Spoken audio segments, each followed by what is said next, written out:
Hello दोस्तों, welcome to English Gurukul. दोस्तों, Richard Templar की रूल्स ऑफ मनी एक बहुत ही इंपॉर्टेंट और इंटरेस्टिंग बुक है।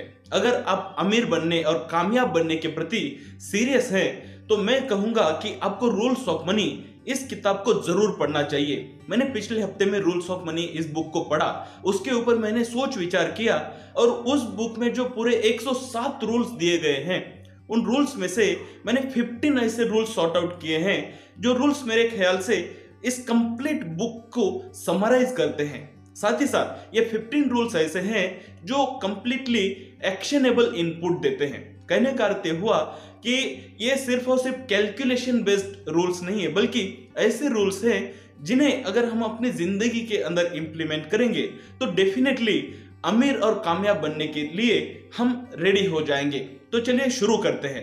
पहला रूल है ओनली बाय शेयर्स और anything if you can understand. दोस्तों, इस कंसेप्ट को समझने के लिए मैं आपको बताना चाहूंगा। मान लीजिए आपने ज़ीरोधा या एंजल ब्रोकिंग ये ऐप आपके मोबाइल में डाउनलोड किया है और अभी आपने वहां पे ऑनलाइन ट्रेडिंग शुरू कर दी है। अब आप देख रहे हैं कि कई सारे शेयर्स वहां पे लिस्ट में आ रखे हैं। एक शेयर आ रहा है एक ऐसी कंपनी का, वो कंपनी है जोमैटो। अब उस कंपनी की स्टोरी आपको समझ में आनी चाहिए। जोमैटो के बारे में जब आप सुनते हैं तो क्या स्टोरी आपके ध्यान में आती है? एक ऐसी कंपनी है जिसने आज तक 1 रुपए का प्रॉफिट नहीं कमाया है, लेकिन ये कंपनी कहती है कि देश के 400-500 शहरों के अंदर हमारी फूड डिलीवरी है और हम एक ऐसा हाइपर प्योर नाम से एक ऐसा स्टार्टअप शुरू कर रहे हैं जो रेस्टोरेंट ओनर्स को जो भी कच्चा माल है, जो ग्रोसरीज है और बाकी चीजें हैं, मसाले वगैरह, वो उनको हम पहुंचाने वाले हैं। और जब ये नया सेगमेंट शुरू हो जाएगा तो हम प्रॉफिटेबल हो सकते हैं। यहाँ पे पॉसिबिलिटीज के बारे में ये कंपनी हमें बात कर रही है। तो पहली कंपनी हो गई ऐसी जो आज की डेट में प्रॉफिटेबल नहीं है, लेकिन आगे जाकर वो प्रॉफिटेबल हो भी सकती है या फिर कई सालों के लिए लॉस मेकिंग रह सकती है। और वही दूसरी कंपनी है एशियन पेंट्स। एक ऐसी कंपनी जो कहती है कि हम 50 साल से बिजनेस में है, हम हमारे कैटेगरी के पेंट्स के कैटेगरी के हम मार्केट लीडर हैं, साथ ही साथ कई देशों में हमारा ये बिजनेस चलता है और रिसेंटली हमने हमारे प्रोडक्ट्स का प्राइस भी हाइक किया है। ऐसे में आने वाले क्वार्टर्स में या फिर आने वाले 1 साल में जो पैट है, प्रॉफिट आफ्टर टैक्स है, उसके अंदर आपको कंसिडरेबल इंक्रीमेंट देखने को मिल सकता है। तो ये दोनों ऑप्शंस आपके सामने है, तो आप कौन सी कंपनी में इन्वेस्ट करोगे ये जानना बहुत ज्यादा जरूरी है। तो इसलिए रिचर्ड टेम्पलर पहला ही रूल हमें बताते हैं, ओनली बाय शेयर्स और एनीथिंग यू कैन अंडरस्टैंड। अगर आपको उस कंपनी का प्राइस और उसका फ्यूचर समझ में आ रहा है, आपको इस तरह से इमेजिन करना है कि जब आप शेयर इन्वेस्ट कर रहे हो तो उस कंपनी का ओनर आपसे कह रहा है कि आप मेरा शेयर खरीदो, आप मेरा शेयर खरीदो, और आप उनसे इमेजिनरी पूछ रहे हैं कि क्यों मैं तुम्हारा शेयर खरीदूं। और अगर आपको उसका आंसर सेटिस्फैक्टरी लगता है तभी जाकर आपको उस शेयर में इन्वेस्ट करना चाहिए। साथ ही साथ आपको तभी किसी प्रॉपर्टी में इन्वेस्ट करना चाहिए जब आपको उस प्रॉपर्टी की वैल्यू समझ में आए और उसकी फ्यूचर ग्रोथ आपको होने की संभावना अच्छे से दिखकर आए। सेकंड रूल है keep it under your head. दोस्तों, अक्सर जब हम हमारी फाइनेंशियल जर्नी शुरू करते हैं तो हम बहुत ही उत्साहित होते हैं। ऐसे में हम हमारे कलीग्स को, फ्रेंड्स को, फैमिली मेंबर्स को, जान पहचान वाले लोगों को कहते हैं कि देखिए, मैंने तय किया है कि अभी मैं एक बिजनेस शुरू करूंगा और फिर धीरे धीरे वो बिजनेस स्केल करते करते मैं भी आगे बढ़ जाऊंगा। ये हमारे अंदर का उत्साह होता है, हम अपने प्रति ऑप्टिमिस्टिक होते हैं, लेकिन जरूरी नहीं कि हमारे ये फ्रेंड्स, कलीग और पहचान के लोग भी उतने ही पॉजिटिव हो। ऐसे में भले ही आपकी आइडिया कितनी ही पॉजिटिव क्यों ना हो, उन लोगों के रिएक्शन की वजह से आपका उत्साह कम हो सकता है, आप निगेटिव हो सकते हैं। तो इसलिए रिचर्ड टेम्पलर कहते हैं कि अपने आइडियाज को हमेशा अपने दिमाग में रखिए, ऑलवेज अंडर द हैट रखिए। रूल नंबर 3 है understand that money begets money. दोस्तों, पुरानी कहावत है, पैसा पैसे को आकर्षित करता है। पैसा बढ़ाने के लिए आपके पास कुछ पैसा होना जरूरी है, लेकिन सबसे बड़ी विडंबना ये हो जाती है कि जिस व्यक्ति के पास अभी पैसा ही नहीं है वो इन्वेस्ट कैसे करेगा, तो फिर वो अमीर कैसे बनेगा? कहीं ना कहीं वो पहले ही चक्के पर आकर रुक गया है। इसलिए रिचर्ड टेम्पलर कहते हैं कि पैसे के इस कंसेप्ट को आप अच्छे से समझो कि पैसा ही पैसे को आकर्षित करता है। इस चीज को आप एक्सेप्ट कर लो और फिर और इनिशियल अमाउंट जुटाने के लिए आप लग जाओ। अब ऐसा करने के लिए आपके पास कई सारे स्ट्रेटेजी हो सकते हैं। सबसे पहली और जरूरी स्ट्रेटेजी ये होगी कि जो भी आपका प्रेजेंट सोर्स ऑफ इनकम है, अगर आप जॉब करते हो तो जॉब आपका सोर्स ऑफ इनकम है, अगर आप बिजनेसमैन हो तो वो आपका सोर्स ऑफ इनकम है, तो आपके प्रेजेंट सोर्स ऑफ इनकम में से आपको पैसा जमाना है, उसी में से आपको सेविंग करनी है। सेविंग करने के लिए आप 20-30-50 रूल फॉलो कर सकते हैं। अपने टोटल इनकम को 20%, 30% और 50% में आपको डिवाइड करना है और कोशिश करनी है कि 50% जो है उसे आपको सेविंग की तरफ रखना है। बाकी 30% में आपका रेंट और अदर एक्सपेंसेस और 20% में आपका एंटरटेनमेंट, फूड, क्लोथिंग आपको कवर करना है। अगर इस तरह से नहीं कर सकते तो 20, 30, 50 इसको आप अल्टरनेटिवली आपके हिसाब से सुटेबल तरीके से चेंज कर सकते हैं। इस तरह से जब आप कुछ दिनों के लिए पैसा सेव करोगे तो आपके पास एक कंसिडरेबल अमाउंट आ जाएगा, जिस अमाउंट को आप आगे अच्छे जगह पर इन्वेस्ट कर सकते हैं। क्योंकि अगर आपके पास मान लीजिए सिर्फ 10,000 रुपया है तो 10,000 रुपए को आप प्लॉटिंग में या प्रॉपर्टी में इन्वेस्ट नहीं कर सकते। लेकिन अगर आपको 10,000 रुपए 1-2 साल के लिए हर महीने सेव करते हैं तो आपके पास 2-3 लाख रुपए आ जाएगा। उस सूरत में आप कई सारी जगहों पर इन्वेस्टमेंट कर सकते हैं। तो इसलिए इस कंसेप्ट को आपको अच्छे से समझ लेना चाहिए। 4th रूल है स्पेक्यूलेट टू एक्यूमुलेट। दोस्तों, अक्सर लोग गैम्बलिंग कहते हैं इस चीज को, लेकिन रिचर्ड टेम्पलर कहते हैं कि अगर आप किसी बैंक के अंदर एफडी करा रहे हो तो भी तो आप इस चीज के ऊपर भरोसा कर रहे हैं ना कि ये बैंक 6 साल बाद या 7 साल बाद जब मेरा पैसा डबल होने वाला है उस समय तक ये बैंक रहेगी। ऐसा नहीं आप मानते कि ये बैंक डूब जाएगी और मेरा पैसा भी डूब जाएगा, तो आप किसी ना किसी सूरत में वहां पे भी तो स्पेक्यूलेट कर ही रहे हैं। तो इसलिए आपको स्पेक्यूलेट करना है। लेकिन रिचर्ड टेम्पलर कहते हैं कि स्पेक्यूलेट करते समय आपको ऐसे एरियाज में स्पेक्यूलेट करना है जो एरियाज आपको समझ में आते हैं। उदाहरण के तौर पर आज की डेट में ग्रीन एनर्जी, इलेक्ट्रिकल व्हीकल्स, इस सेक्टर में बहुत ज्यादा चर्चा चालू है। गवर्नमेंट कई सारे स्कीम्स वहां पर निकाल रही है। जैसे गवर्नमेंट अभी नेशनल पाइपलाइन कुछ निकाल रही है जिसके अंदर 100 लाख करोड़ की इन्वेस्टमेंट इंफ्रास्ट्रक्चर के सेक्टर के अंदर गवर्नमेंट करने वाली है। तो ऐसे में ऐसी चीजें जो श्योर शॉट होने वाली है उन चीजों के ऊपर आपको स्पेक्यूलेट करना है। जैसे कि अगर गवर्नमेंट 100 लाख करोड़ इन्वेस्ट करेगी तो जाहिर सी बात है जो बड़ी बड़ी कंपनीज है इंफ्रास्ट्रक्चर की सेक्टर में काम करने वाली, उनको इससे डेफिनेटली बेनिफिट होगा। तो वो कौन सी कंपनीज है? हो सकता है जेके इंफ्रास्ट्रक्चर है, आईआरबी इंफ्रास्ट्रक्चर है और एल&टी इंफ्रास्ट्रक्चर है। ऐसे कंपनीज में अगर आप स्पेक्यूलेट करोगे कि हाँ हो सकता है 5 साल के बाद ये कंपनीज अच्छी प्रॉफिटेबल हो जाए क्योंकि गवर्नमेंट इनको सपोर्ट कर रहा है, तो ये स्पेक्यूलेशन एक हद तक एक सेफ्टी भरा स्पेक्यूलेशन है जिसके अंदर आपको अच्छे रिटर्न्स की भी संभावना बरकरार है। साथ ही साथ जब गवर्नमेंट इलेक्ट्रिकल व्हीकल और ग्रीन एनर्जी को पुश दे रही है तो ऐसी कंपनी जो हाइड्रोजन मैन्युफैक्चर कर रही है या ऐसी कंपनीज जो इलेक्ट्रिकल व्हीकल बना रही है जैसे कि टाटा मोटर्स हो सकता है, या फिर ऐसी कंपनीज जो इलेक्ट्रिकल व्हीकल के स्पेयर पार्ट्स बनाती है, ओईएम्स बनाते हैं जैसे सोना कॉमस्टार हुआ, तो ऐसे कंपनीज के अंदर भी जब आप इन्वेस्ट करते हैं तो ये स्पेक्यूलेशन एक हद तक सेफ हो सकता है और अच्छे रिटर्न्स भी आपको दे सकता है। तो इसलिए always speculate to accumulate. Rule 5 है learn the art of deal making, negotiating and selling. दोस्तों, जब आप जॉब के लिए भी इंटरव्यू को जाते हैं तो कहीं ना कहीं आप वहां पे डील कर रहे हैं, आप अपने आप को वहां पे सेल कर रहे हैं, आपकी सैलरी आप वहां पर निगोशिएट कर रहे हैं। जिंदगी के अंदर अगर ये 3 स्किल आप सीख लोगे, इन 3 स्किल में अगर आप अपने आप को बेहतर बनाते जाओगे तो इससे आपको 2 फायदे मिलेंगे।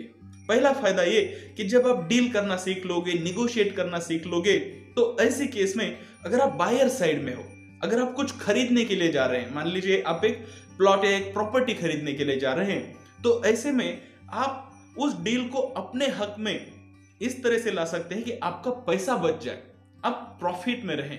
वही इसका दूसरा फायदा ये होगा कि जब आप अदर साइड में है, जब आप वो प्रॉपर्टी खरीद नहीं रहे बल्कि आप प्रॉपर्टी बेच रहे हैं, जब आप सेलर साइड में हैं, तो आप इस तरह से डील करो, इस तरह से निगोशिएट करो कि आप ज्यादा प्रॉफिट में रहें। रूल नंबर 7 है small economies won't make you wealthy but they will make you miserable. दोस्तों, आप YouTube के ऊपर देख लो या फिर आप कई सारी किताबें उठा लो, तो कई सारी किताबें कहते हैं कि अपने छोटे छोटे एक्सपेंसेस को कट डाउन करो। वो कहते हैं कि अपने हैबिट्स को देखो कि आप रोज चाय पीते हो ना, तो अपनी चाय पीने की आदत को आप बंद कर दोगे तो हो सकता है 1 महीने में आपका दूध का खर्चा और आपका चाय पत्ती का खर्चा मिलाकर आप 500 रुपए सेव कर लोगे। और वो कैलकुलेशन के हिसाब से आपको ये समझाया जाता है कि अगर उन्हीं 500 रुपए का आप SIP कर देंगे तो हो सकता है 10-12 साल बाद वो छोटी छोटी चाय पीने की आदत छोड़ने के कारण आपके पास लाखों रुपए की पूंजी जमा हो गई। वैसे देखना जाए तो पेन और पेपर पर यह कंसेप्ट बहुत ही अच्छा लगता है, लेकिन जब रियल लाइफ में हम इसे इंप्लीमेंट करना जाएंगे तो कोई ऐसा व्यक्ति जिसे चाय पीना पसंद है, चाय पीने के बाद उसे अच्छा महसूस होता है, तो वो व्यक्ति जब चाय छोड़ देगा तो उसे इस चीज से दुख होगा, वो मिजरेबल फील करेगा, वो अपने आप को कमजोर फील करेगा कि यही तो एक छोटी सी मेरी आदत थी जिससे मुझे हैप्पीनेस मिलता था और अभी मैं वो भी नहीं कर पा रहा हूं। तो ऐसे में वो खुद को कमजोर मानने लगा, उसका मॉरल डाउन हो जाएगा। तो इसके लिए रिचर्ड टेम्पलर कहते हैं कि जो स्मॉल इकोनॉमीज है, जैसे चाय पीने की आदत वगैरह है, अगर आपको इससे हैप्पीनेस मिलता है तो उनके ऊपर आपको पैसा नहीं बचाना चाहिए, क्योंकि पैसा बचाने का उद्देश्य सिर्फ ये नहीं है कि आप पैसा बचाओ, बल्कि जो आप पैसा कमा रहे हैं उसका उद्देश्य भी तो आपकी जिंदगी में वैल्यू एडिशन करना जरूर है। तो इसलिए एक्सट्रीम लेवल तक कंजूसी ना करें। रूल नंबर 7 है कंसीडर कंसोलिडेटिंग डेट्स। दोस्तों, रिचर्ड टेम्पलर कहते हैं कि हो सके तो अपने रिलेटिव से हमें कभी भी लोन नहीं लेना चाहिए। अगर आप लोन ले ही रहे हैं तो फाइनेंशियल इंस्टीट्यूशन से हमें लोन लेना चाहिए और जितना जल्दी हो सके अपने लोन्स को कंसोलिडेट करने की कोशिश करनी चाहिए, जितना जल्दी हो सके लोन्स को पे ऑफ करने की कोशिश करनी चाहिए, क्योंकि जितने ज्यादा समय तक हम लोन पे करते रहते हैं उतने ज्यादा समय तक आप इंटरेस्ट पे करते हैं। और ये तो एक सिंपल सा मैथमेटिकल कैलकुलेशन हमें बताता है कि लोन का टेन्योर जितना लंबा होता है उतना ही ज्यादा इंटरेस्ट आप पे आउट करते हैं। साथ ही साथ उतने लंबे समय तक आप कहीं और इन्वेस्ट नहीं कर पाते हैं, क्योंकि आप लगातार EMI उस तौर देते रहे तो आपका जो इन्वेस्टमेंट है या सेविंग है वो बहुत कम रह जाता है। ऐसे में जब आप आपके लोन को कंसोलिडेट कर देते हैं और जल्दी से पे ऑफ कर देते हैं तो ऐसे में आप नेक्स्ट इन्वेस्टमेंट साइकिल के लिए ओपन हो जाते हैं। रूल नंबर 8 है save in big chunks and put your money to work. दोस्तों, अक्सर हम देखते हैं कि छोटे छोटे पैसे जमा करते हैं, ये तो जरूर अच्छी बात है, लेकिन रिचर्ड टेम्पलर कहते हैं कि अमीर बनने के लिए हमें बिग चंक्स में भी पैसा सेव करना चाहिए। इससे हमें एक बड़ी बूस्ट मिलती है। मान लीजिए आप 500 रुपए का SIP करते हैं, अच्छी बात है, लेकिन अगर आपको साल में एक बार बोनस मिलता है या इंसेंटिव मिलता है तो उस इंसेंटिव को भी आप उसी दिशा में अगर लगा देंगे तो आपका कॉर्पस बहुत फास्ट ग्रो करेगा। तो इनिशियल पीरियड में अगर आप बिग चंक्स लगाते हैं तो लॉन्ग टर्म में इसका बहुत ज्यादा बेनिफिट मिलेगा। रूल नंबर 9 है understand how stock market really works. दोस्तों, आज के प्रेजेंट टाइम में जब हम देखते हैं, वैसे तो इन्वेस्टमेंट के कई सारे ऑप्शंस अवेलेबल है, गोल्ड है, प्रॉपर्टीज है, स्टॉक मार्केट, म्यूचुअल फंड्स, कई सारे एवेन्यूज आज हमारे सामने ओपन हो चुके हैं। साथ ही साथ क्रिप्टो करेंसी जैसे अपॉर्चुनिटीज भी आज है, लेकिन स्टॉक मार्केट एक एवरग्रीन इन्वेस्टमेंट एवेन्यू के तौर पर देखा जाता है। और स्टॉक मार्केट के बारे में एक सबसे अच्छी बात यह है कि इसे आप जॉब के साथ साथ कर सकते हैं। आप एक जॉब करते हैं, ऐसे में आपको स्टॉक में इन्वेस्ट करने के लिए बहुत ज्यादा टाइम की जरूरत नहीं है। और कहीं ना कहीं स्टॉक मार्केट इन्वेस्टमेंट एक बिजनेस की तरह काम करता है। ऐसे में जॉब करते करते अगर आप स्टॉक में इन्वेस्ट करते हैं तो आप कह सकते हैं कि एक साइड बिजनेस भी आप चला रहे हैं। लेकिन इन्वेस्ट करने के लिए बहुत ज्यादा जरूरी है आप ये सीखो कि आखिर स्टॉक मार्केट कैसे काम करता है, और इसे बहुत आसानी से सीखा जा सकता है। अक्सर स्टॉक मार्केट या इन्वेस्टमेंट की फील्ड को बहुत डिफिकल्ट कर समझाया जाता है, लेकिन मेरे ख्याल से स्टॉक मार्केट एक ऐसा मार्केट है जहां पर स्टॉक्स मिल रहे हैं। और जैसे मैंने आपको वीडियो की शुरुआत में समझाया था, जब आप कोई स्टॉक खरीद रहे हैं तो आपको ये पूछना है कि इस कंपनी में मैं क्यों इन्वेस्ट करूं। आप ऐसे इमेजिन करें कि अगर आप रिलायंस में इन्वेस्ट करना चाहते हैं तो आप पूछ रहे हैं मुकेश अंबानी से कि क्यों मैं आपकी कंपनी में इन्वेस्ट करूं, और अगर आपको न्यूज में से उस कंपनी के फाइनेंशियल स्टेटमेंट में से, एनुअल रिपोर्ट्स में से इसका आंसर मिल पा रहा है, तभी आपको वहां पर इन्वेस्ट करना है। नेक्स्ट रूल है rule number 10, create a set time of the day to work on your wealth strategy. दोस्तों, अक्सर हम लोग वेल्थ स्ट्रेटेजी को लेकर पैसिव काम करते हैं। हम लोग म्यूचुअल फंड में पैसा इन्वेस्ट कर देते हैं, एसआईपी कटता रहता है और फिर कहीं ना कहीं वो एक बैक ऑफ द माइंड हो जाता है। हम उतना एक्टिवली अपने इन्वेस्टमेंट को और वेल्थ स्ट्रेटेजी को ट्रैक नहीं करते हैं। लेकिन रिचर्ड टेम्पलर कहते हैं कि ऐसा करना बहुत ज्यादा जरूरी है। आपको आपके दिन का एक पर्टिकुलर सेट ऑफ टाइम, अगर आप ऑफिस में काम करते हैं तो हो सकता है शाम को, या फिर अगर आप अर्ली राइजर है, सुबह सुबह आप न्यूज़पेपर पढ़ना पसंद करते हैं, तो ऐसे में वो टाइम आप आपकी वेल्थ स्ट्रेटेजी के लिए दे सकते हैं। हो सकता है 15 मिनट, आधा घंटा इस बारे में सोचें कि आपकी आगे की वेल्थ स्ट्रेटेजी क्या है। अगर आप इस तरह से सोचने लगेंगे हर रोज, तो आप अपॉर्चुनिटीज स्पॉट करना देख लेंगे। आप ये देखेंगे कि हमारा देश या हमारी इकोनॉमी किस दिशा में जा रही है, तो कौन से सेक्टर्स है, वो कौन सी कंपनीज है जो इससे बेनिफिट करेंगे। और ये एक छोटी सी आदत आपको अच्छा इन्वेस्टर बनाने के लिए कारगर साबित होगी। रूल नंबर 11 है गेट सम मनी मेंटर्स। दोस्तों, एक बार जब आपके पास थोड़ा पैसा आ जाता है, या फिर जब आप आपके पैसे को इन्वेस्ट करना शुरू कर रहे हैं, तो ऐसे में एक गुरु को नॉमिनेट करना बहुत ज्यादा जरूरी है। हो सकता है वो गुरु आपका कोई अपना परिचित व्यक्ति है जो कुछ कर चुका है, जो पैसे खुद से कमाकर दिखा चुका है, या फिर अगर आपके परिचय में ऐसा कोई व्यक्ति नहीं है जो बहुत ही कामयाब है, जो आपको ये सिखाए कि कैसे अमीर बना जाता है, तो वैसे में आप कई सारे फाइनेंशियल गुरु, कई सारे फाइनेंशियल ऑथर्स को भी अपने गुरु की तरह नॉमिनेट कर सकते हैं। उदाहरण के तौर पर आपने रिचर्ड टेम्पलर की द रूल्स ऑफ मनी ये बुक pढ़ी, और आपने रिचर्ड टेम्पलर को ही अपने गुरु की तरह, अपने मेंटर के तौर पर आपने उनको नॉमिनेट कर दिया। रूल नंबर 12 है don't try to get rich too quickly. दोस्तों, अक्सर हम लोग ये सोचते हैं कि क्यों 30 साल चाहिए मुझे करोड़पति होने के लिए। अगर ऐसी कोई स्कीम हो जहां पे मैं 1-2 साल में करोड़पति बन जाऊं तो कितना अच्छा है। और ये माइंडसेट हमें ऐसे लोगों से मिला देता है जो हमें ऐसे गेट रिच क्विक वाली स्कीम बताते हैं।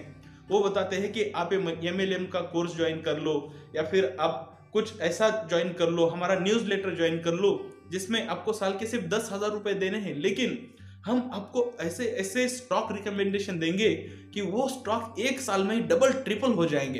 तो आप ये जान ले कि देयर आर नो सीक्रेट्स। ऐसे कोई सीक्रेट्स नहीं है कि जो सिर्फ किसी एक पर्टिकुलर कंपनी को ही पता होते हैं। नंबर 13, शॉप फॉर क्वालिटी और क्वांटिटी। दोस्तों, इस बुक के अंदर रिचर्ड टेम्पलर ने अपने लाइफ का एक एग्जाम्पल दिया है। वो कहते हैं कि जब वो और उनकी वाइफ शॉपिंग के लिए जाते थे तो उनकी वाइफ अक्सर क्वालिटी परचेस करती थी। जैसे कि जब वो खाने पीने की चीजें खरीद रहे होते हैं तो उनकी वाइफ ऑयस्टर्स, लॉबस्टर्स और अच्छी अच्छी वाइन खरीदा करती थी। वही ऑथर कुछ चिप वाली चीजें जो ज्यादा क्वांटिटी में मिल जाए, सस्ती लेकिन ज्यादा मिल जाए, ऐसी चीजों के ऊपर फोकस किया करते थे। और वो देखते थे कि वो अपनी चीजों को छोड़कर अपने वाइफ की खरीदी हुई चीजें ही ज्यादा एंजॉय करते थे। ऐसे में उन्हें लगता था कि ये खरीद कर मैंने गलती कर दी। ऐसे ही कुछ अनुभव आपको भी आपकी जिंदगी के अंदर आए होंगे। इसलिए ऑथर हमें सजेस्ट करते हैं कि अक्सर हमें क्वालिटी परचेस करने की ओर अपना पैसा इन्वेस्ट करना चाहिए, क्योंकि जब हम सिर्फ क्वांटिटी को देखकर खरीदारी करते हैं तो मोर ऑफन देन नॉट बहुत ज्यादा केसेस में हम अपना लॉस ही कर रहे होते हैं, साथ ही साथ हमें वो सेटिस्फेक्शन भी नहीं मिल पाता है। रूल नंबर 14 है put something aside for old age and emergencies. दोस्तों हमेशा हमारे पास एक कंटिंजेंसी प्लान होना चाहिए। ऑथर सजेस्ट करते हैं कि हमारे जितने भी महीने की सैलरी है या महीने का इनकम है उसका 6 गुना ये रकम हमेशा हमारे पास लिक्विड कैश के तौर पर होनी ही चाहिए। ये चीजें हमें इमरजेंसीज में हमेशा काम आ सकती है। साथ ही साथ हम अभी जवान है तभी से हमें ओल्ड एज के लिए और रिटायरमेंट के लिए प्लानिंग करना शुरू कर देना चाहिए। अगर आप गवर्नमेंट सेक्टर में काम करते हैं तो अक्सर गवर्नमेंट आपके लिए एनपीएस और इधर ऐसे कई सारे स्कीम्स ला देती है, लेकिन अगर आप प्राइवेट सेक्टर में काम करते हैं तो ऐसे में भी हो सकता है म्यूचुअल फंड के थ्रू या फिर आपके स्टॉक मार्केट इन्वेस्टमेंट्स के थ्रू आपको रिटायरमेंट प्लानिंग जरूर शुरू कर देनी चाहिए। 15th और इस वीडियो का आखिरी रूल है चेक द स्मॉल प्रिंट। दोस्तों अक्सर जब हम कोई लोन के लिए अप्लाई कर रहे होते हैं तो छोटे छोटे लेटर में वहां पे लिखा जाता है कि अगर आप ये लोन पे नहीं करेंगे तो 1 महीने बाद आपका जो रेट ऑफ इंटरेस्ट है वो बढ़ जाएगा। या फिर जब आप इंश्योरेंस खरीद रहे होते हैं तो वहां पे छोटे छोटे लेटर्स में लिखा रहता है कि उसमें से कौन सी बीमारियां एक्सक्लूडेड है, कौन से सिचुएशंस एक्सक्लूड है। अगर आपने ओ माय गॉड मूवी देखी है तो जरूर आप इसको कोरिलेट कर पा रहे हैं। तो ऐसे ये जो स्मॉल प्रिंट्स होते हैं इन्हें देखना बहुत ज्यादा जरूरी है, खासकर तब जब आप कोई फाइनेंशियल डॉक्यूमेंट साइन करने वाले हैं या फिर जब आप किसी फाइनेंशियल इंस्ट्रूमेंट के अंदर एंटर करने वाले हैं।